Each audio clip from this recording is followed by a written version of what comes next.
예수께서 길을 가실 때 날 때부터 맹인된 사람을 보신지라.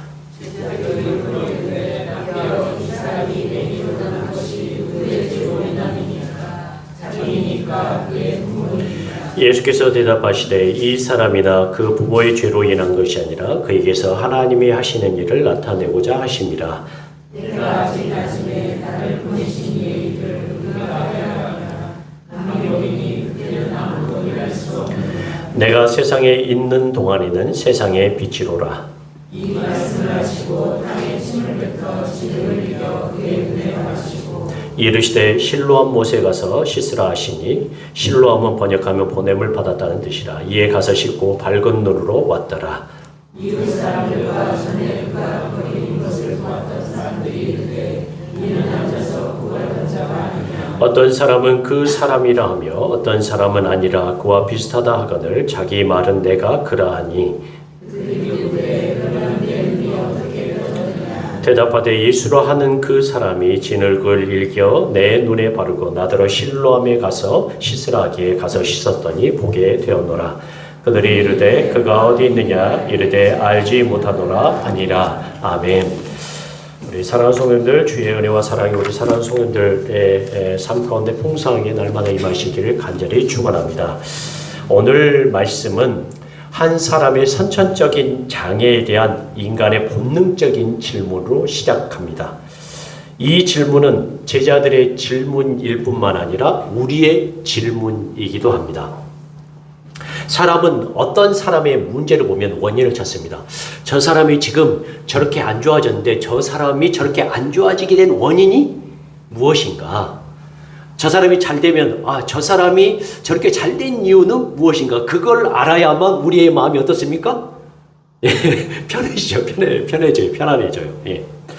어떤 원인이 있었기에 그런 결과가 나왔을 거야. 이것을 전문 용어로 어떻게 표현하냐면 인과관계 권선징악의 문제라고 우리는 해석합니다. 저 사람이 잘 된 이유는 뭐 있기 때문에? 선행했기 때문이야. 저 사람이 안 된 이유는 안 좋은 일을 했기 때문이야. 저 사람이 성공한 이유는 이렇게 노력했기 때문일 거야. 저 사람이 안 된 이유는 이렇게 잘못했을 거야. 이렇게 인과관계로 또 권선징악의 문제로 해석한다는 거죠. 그래서 우리는 타인이 무너지는 상황을 보면 저 사람에게 뭐가 있겠지, 원인이 있겠지, 그러니 저런 결과도 나왔을 거야. 그런데 이것을 장애를 볼 때도 그렇게 생각한다는 거예요. 뭘 볼 때도요? 장애를 볼 때도. 제자들도 선천적인 장애를 가진 한 사람에 대해서 예수님께 묻습니다. 오늘 1절 말씀에 있는 것처럼 예수께서 길을 가실 때 날 때부터 맹인된 사람, 이것을 요즘 말로는 시각장애를, 맹인이란 말 쓰면 될까요? 안 될까요? 요즘 안 되죠. 번역된 거니까. 자, 그런데 요즘 시각장애인에게 제자들이 묻습니다. 누가 죄를 지었기에 이렇게 된 겁니까? 부모의 죄입니까? 본인의 죄입니까? 그런데 예수님은 제자들의 질문을 그대로 두지 않습니다. 예수님은 제자들이 가지고 있는 인과관계의 틀을 깨십니다. 죄를 찾아내는 방향을 멈추게 하십니다. 그리고 원인을 찾는 눈을 멈추게 하세요. 야, 잠깐 내려놔라. 그리고서 다른 것을 보게 하십니다. 예수님이 바꾸신 것은 우리의 시선이라는 거예요. 장애를 보는 시선, 사람을 보는 시선을 바꾸십니다. 예수님은 말씀하십니다. 야, 이 사람이나 그의 부모의 죄로 인한 것이 아니라 그에게서 뭐가 나타내고자 한다고요?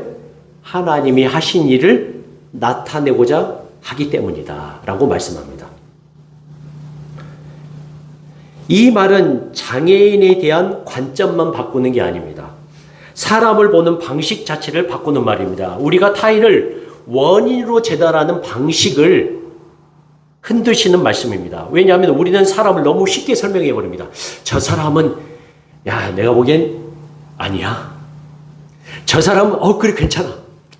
너무 쉽게 이야기한다는 거죠. 문제가 있는 사람을 보면 그 사람을 하나의 결과로 만들어 봅니다. 저 사람 하는 행동을 보니까 저 사람은 그럴 것 같아. 그리고 그 결과를 죄로 연결합니다. 그 순간 사람은 사람이 아니라 사건이 되는 겁니다. 예수님은 우리의 그러한 생각들을 막고 계십니다. 예수님은 사람을 죄의 결과로 먼저 보지 않으십니다. 예수님은 사람을 하나님의 이 일이 임할 자리로 보신다는 거예요. 이것이 은혜입니다. 우리가 만들어낸 인과관계를 하나님 깨뜨리시는 은혜입니다. 정죄의 눈을 거두게 하시는 은혜입니다. 사람을 다시 사람으로 보게 하시는 선물입니다. 여러분, 사람은 무슨 눈으로 봐야 된다고요? 은혜의 눈으로 봐야 된다는 거예요. 예. 여기서 우리가 조심해야 될 건데 뭐냐면, 이 말은 은혜로 보라면 죄가 없다는 말을 제가 하고 있는 걸까요? 아니에요. 예. 성경은 죄가 현실이라고 말합니다. 사람들은 죄 때문에 상처를 만들고 관계가 깨트려지기도 합니다. 또한 우리의 선택도 결과를 만들어야죠. 그때 잘 선택했으면 이런 결과가 좋은 결과가 있을 때 잘못 선택에 나쁜 결과를 우리한테 가져올 수도 있습니다. 죄가 없다는 말도 아니고 선택에 문제가 없다는 말도 아닙니다. 지혜롭지 못한 선택이 앞으로 돌아올 때가 있죠. 게으르면 가난으로 이어질 때가 있습니다. 말 한마디가 관계를 무너뜨릴 때도 있습니다. 하지만 예수님이 지금 끊으시는 것은 이것입니다. 이 장애가 특별한 죄의 벌이다라고 하는 그 단정을 지금 끊고 계신다는 거예요. 그 단정은 사람을 살리지 못합니다. 오히려 사람을 정죄하고 하나님을 오해하게 만듭니다. 예수님은 원인을 찾으려고 하는 제자들에게, 야, 원인을 찾으려고 하지 말고 그 사람에게 나타날 뭘 보라고요? 하나님의 일을 봐라. 원인 대신 하나님의 일을 보게 하십니다. 이것이 은혜입니다. 우리의 계산을 깨트리는 선물입니다. 은혜란 하나님이 하시는 일입니다. 하나님께서 사람에게 무엇인가를 베푸실 때 그 사람의 조건을 베풀고 보고 하시는 것은 없습니다. 여러분, 만약 하나님께서 우리의 조건을 보신다면 우리는 하나님의 은혜를 받을 수 있을까요? 없을까요? 없죠. 왜 없을까요? 우리 모두 뭐기 때문에? 죄인이기 때문이에요. 거룩하신 하나님이 죄가 묻어있는 인간에게 뭘 보고 은혜를 주시겠습니까? 그 공식을 깨뜨리시고 일하신 것이 무엇이라고요? 하나님의 일이시라는 거예요. 그렇다면 하나님이 하시는 일은 무엇인가? 오늘 본문은 예수님을 뭐라고 표현하냐면 빛으로 보여줍니다. 그러면서 나면서부터 눈이 멀었던 그 사람은 어떤 사람이냐면 바로 이 빛을 한 번도 본 사람일까요? 보지 못한 사람일까요? 빛을 본 적이 없는 사람이죠. 네. 어둠 속에서 평생을 보낸 사람입니다. 그런데 예수님이 누구한테 다가갑니까? 이 빛이 그 어둠 속에 있던 사람에게 다가가십니다. 빛이 어둠 속으로 들어오십니다. 왜냐하면 예수님은 하나님께로부터 이 땅에 세상의 빛으로 보내심을 받은 분이시기에 그분이 가는 곳은 무엇으로 가득 찬다고요? 빛으로 가득 차게 되죠. 예수님은 말씀하십니다. 내가 세상에 있는 동안엔 내가 세상의 빛이다. 예수님의 사명은 뭘 하는 거냐면 빛을 비추시는 것입니다. 하나님이 어떤 분이신지를 드러내는 것입니다. 하나님의 일이란 단지 눈이 떠진 사건만을 말하는 것이 아닙니다. 물론 눈이 열립니다. 그러나 그보다 더 큰 일이 시작되는 건데 예수님이 세상에 빛으로 오셔서 어둠 속에 갇힌 사람에게 빛을 주십니다. 눈만 밝아지는 것이 아니라 무엇을 말씀하면 그의 인생의 방향이 무엇으로 가득 찬 인생이 된다고요? 빛으로 가득 찬 인생. 그의 인생이 밝아지는 것이 곧 하나님이 하시는 일이라는 거예요. 여러분, 눈이 안 보여도 예수님을 믿게 되면 그의 인생이 어떻게 된다고요? 밝아진다. 그리고 예수님은 또 말씀하십니다. 야, 밤이 오리니 그때는 아무도 일할 수 없는 때가 올 것이다. 이 밤은 장차 다가올 십자가의 시간입니다. 사람의 눈에는 절망처럼 보이는 시간입니다. 예수님이 오셨는데 하나님의 아들 예수님이 오셨는데 본인도 하나님의 아들이라고 말씀하시는데 예수님이 사람의 손에 의해서 십자가에 매달립니다. 이건 실패입니까? 실패가 아닙니까? 실패죠. 사람의 눈에는 실패예요. 그러나 그 시간에 그 십자가의 사건에 그 시간에 예수님 어떻게 하신다고? 그 어둠의 순간에도 일하고 하신다는 거예요. 어둠을 통해서도 예수님은 하나님의 역사를 드러내신 분이라는 거예요. 이제 예수님이 행동하십니다. 침을 뱉으시고 흙을 이겨서 진흙을 만드십니다. 그리고 그 사람의 눈에 바르십니다. 그리고 말씀하십니다. 어떻게 하라고요? 실로암 못에 가서 씻으라. 여러분, 이 말이 저는 좀 이해가 안 돼요. 지금 눈을 못 보는 사람한테 어디 가서 씻으라고요? 실로암 못에 가서 씻으라. 그러면 제가 한번 계산해 봤어요. 그러면 이게 도대체 성전하고 만약 가까운데 이게 예수님께서 가시던 길에서 만난 사람이니까 성전에서 가깝다고 생각하고 실로암 못을 계산해 봤더니 얼마나 떨어지냐면 600m가 떨어져 있어요. 600m. 여러분, 눈이 안 보이는 사람한테 지금 어떻게 하라고요? 예, 600m를 가라고 그런 거예요. 600m를. 이게 말이 됩니까? 안 됩니까? 안 되잖아요, 사실은. 굉장히 무리한 요구처럼 보인다는 거예요. 평생 어둠 속에 있던 사람에게 낯선 길을 가라고 말씀하시는 겁니다. 여기서 믿음의 본질이 드러납니다. 믿음은 여러분 감정이 아닙니다. 믿음은 말씀에 대한 반응이라는 거예요. 믿음은 말씀에 대한 순종이라는 거예요. 때로는 보이지 않아도, 때로는 어둠이 나를 막고 있어도, 때로는 고난이 나를 힘들게 할지라도 하나님께서 우리에게 말씀하신 그 말씀에 대한 순종이 진정한 믿음의 출발이라는 거예요. 요한은 시각장애인이 어떻게 실로암에 갔는지 자세한 설명을 하지 않습니다. 누가 손을 잡아주셨는지 말하지 않아요. 누가 길을 안내했는지도 말하지 않아요. 그런데 여러분 생각해보세요. 예수님께서 그 시각장애인이 눈에다가 진흙을 발라냈을 때 옆에서 보고 있었던 사람들이 아마도 이 사람을 어떻게 했을까요? 데리고 가지 않았을까를 생각해요. 왜냐하면 그 사람이 어떻게 가겠어요, 거기를. 근데 다 요한은 어떤 것만 남기냐면 이것만 남깁니다. 그가 가서 씻고 밝은 눈으로 어떻게 했다고요? 왔다라고 표현합니다. 사랑하는 성도 여러분, 치유의 능력은 연못에 있지 않습니다. 치유의 능력은 누구한테 있을까요? 예수님께 있죠. 그러나 예수님은 그 능력을 말씀과 순종일로 겸허하게 하십니다.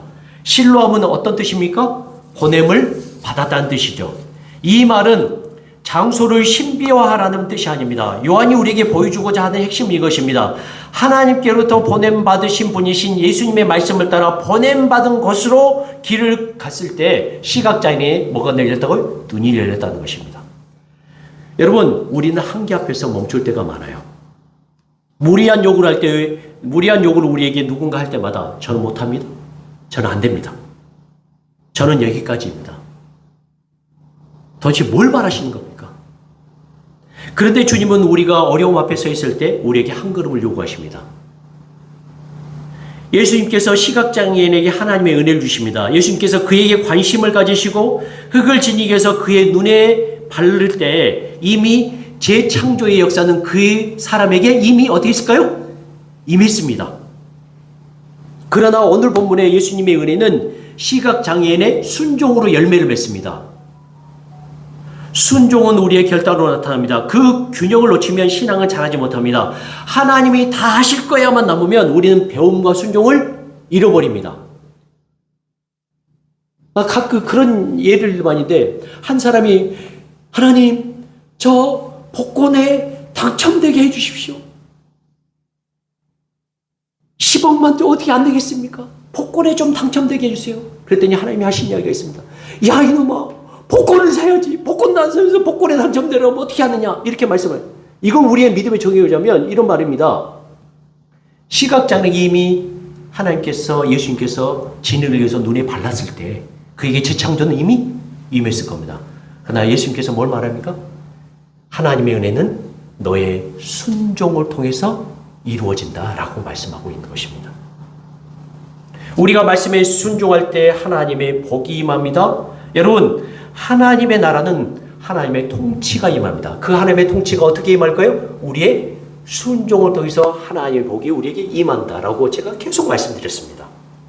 이것이 하나님 나라의 원리입니다. 이제 고침을 받은 사람들이 사람 앞에 섭니다. 이웃들이 말합니다. 야, 저 사람이 맞아? 어떤 사람은 맞다 하고 어떤 사람은 아니다, 비슷하다 합니다. 그때 그가 말합니다. 내가 그 사람이다. 근데 이 고침을 받은 시각장애인을 사람들이 어떻게 표현하는지 한번 보세요. 8절과 9절입니다. 8절 같이 한번 읽으실까요? 8절 같이 읽겠습니다. 시작. 이웃 사람들과 전에 그가 거린인 것을 보았던 사람들이 돼 이는 앉아서 구원하던 자가 아니냐. 야, 저 사람 전에 뭐였다고요? 거지였다, 거지. 눈이 안 보였기 때문에 그는 구걸할 수밖에 없었죠. 앉아서 구걸하던 사람이 아니냐? 여러분, 만약 누가 그렇게 물어보면 어떻게 대답하실 거예요? 저 같으면 예, 그럴지도 모를 것 같아요. 예. 그런데 그가 말합니다. 내가 누구라고요? 그 사람이다. 하나님의 치유하심을 경험한 사람들은요, 자신의 정체를 세웁니다. 과거의 부끄러운 것도 하나님의 눈을 봤을 때는 은혜라는 것을 알게 됩니다. 그러므로 내가 전에 그런 사람이었다라고 과감하게 고백할 수 있는 사람이 되는 것입니다. 은혜를 경험한 사람은 숨지 않고 말하게 됩니다. 사람들이 묻습니다. 어떻게 보게 되느냐? 그는 자신이 아는 대로 말합니다. 예수라 하는 사람이 진흙을 이겨 내 눈에 바르고 실로암에 가서 씻으라기에 가서 씻었더니 보게 되었다. 그리고 여기서 또 한 가지를 드러납니다. 사람들이 다시 묻습니다. 야, 그가 어디 있느냐? 그랬더니 그가 어떻게 고백합니까? 그가 어디 있는지 알지 못합니다라고 고백을. 왜 알지 못한다고 고백했을까요? 모르니까. 눈을 그때는 어떻게 하고 있었으니까? 감고 있었으니까. 눈이 띄어지지 않았으니까. 그는 어둠 속에 있었던 사람이었습니다. 예수님의 얼굴을 본 적이 없습니다. 길 위에서 만났습니다. 그러니 어디 계신지 모르는 것이 자연스럽습니다. 여기서 우리는 또 한 가지를 배웠는데요. 여러분, 기적을 경험했다고 해서 예수님을 다 아는 것은 아니라는 거예요. 은혜를 받았다고 해서 신앙이 완성된 것도 아니라는 거예요. 오히려 은혜를 받고 기적을 경험한 그 순간부터 이제 어떻게 된다고요? 시작이라는 거예요. 예수님을 알아가는 길이 시작됐다는 거예요. 그러면 예수님을 알아가는 길은 어디서부터 우리에게 오는 것이냐? 여러분, 요한복음 8장을 한번 보실까요? 8장. 네, 하나 더 넘겨주실래요? 네, 8장 31절 32절입니다. 예. 같이 한번 읽으실까요? 8장 31절 32절. 예, 같이 읽겠습니다. 시작. 그러므로 예수께서 자기를 믿은 유대인들에게 이르시되 너희가 내 말에 거하면 참으로 내 제자가 되고 진리를 알지니 진리가 너희를 자유롭게 하리라. 여러분, 은혜를 경험하고 그리고 기적을 경험하는 그 사람이 진정한 제자가 되기 위해서 뭐가 필요하다고요? 내 말이 너희에게 거해야 한다고 말씀하고 있다는 거예요. 믿음에서 멈추지 말라는 것입니다. 말씀 안에 거하라는 것입니다. 계속 배우라는 뜻이죠. 계속 순종하라는 뜻입니다. 우리는 예수님을 다 알 수 없습니다. 여러분, 평생 알아도 예수님을 다 알 수 없어요. 왜냐하면 예수님이 어떤 분이시기 때문에? 하나님이시기 때문이에요. 그러나 다 알지 못해도 길은 분명합니다. 여러분, 다 알지 않아도 괜찮다. 예수님께서 우리에게 말씀하신 겁니다. 그런데 조건이 있다. 말씀 안에 어떻게 해야 된다? 계속 거해야 된다. 말씀을 듣고 날마다 순종해야 된다. 그리하면 누구를 알게 될 것이라고요? 나를 알게 될 것이라고 말해요. 내 진정한 제자가 되려. 그 진정한 제자가 되면 죄가 너희들을 끌고 가는 것이 아니라 거기서 진정한 자유를 경험하는 자유자가 될 것이라고 말하는 거예요. 사랑하는 성도 여러분, 오늘 본문은 우리에게 묻습니다. 너는 사람을 어떻게 보고 있느냐? 여러분, 여기 사람을 어떻게 보고 있느냐 말은 다른 사람에게 대한 것만 아니라 나 자신에게 관한 겁니다. 여러분 자신을 어떻게 보고 있습니까? 어떻게 생각하고 있나요? 너는 장애가 있어. 너는 할 수 없는 사람이야. 혹시 이런 생각 가지고 있지 않습니까? 너는 고난을 보면 누구의 죄를 찾느냐? 이 말은 그렇습니다. 우리 자신에게도 똑같이 적용합니다. 내가 이렇게 안 된 이유가 뭐 때문이지? 내가 죄를 지어서 그러나? 여러분, 그런 생각 하지 않으세요? 아니면 하나님이 하시는 일을 보느냐? 주님은 오늘도 우리의 질문을 바꾸십니다. 원인 대신 은혜를 보게 하십니다. 정죄 대신 하나님의 일을 보게 하십니다. 그것이 예수님이 우리에게 주시는 새로운 관점입니다. 여러분, 안 된 일을 보고 또 어려운 일을 보고 힘든 일을 볼 때 하나님이 이제 어떻게 하실 것이다? 일하실 것이다. 하나님이 우리를 통해서 나타나실 것이다 라는 기대감을 가지고 여러분 삶을 살아가시기 바랍니다. 그러면 제가 보기엔 주님 앞에 갈 때까지 영원히 하나님의 일이 우리 안에 어떻게 할 것이다? 나타날 것 같아요. 그것을 믿으시기 바랍니다. 원인을 찾는 눈을 내려놓으시기 바랍니다. 정죄의 언어를 멈추시기 바랍니다. 그리고 하나님의 일을 보시기 바랍니다. 빛이신 예수님께 날마다 걸어가는 주의 사랑하는 성도들이 되기를 바랍니다.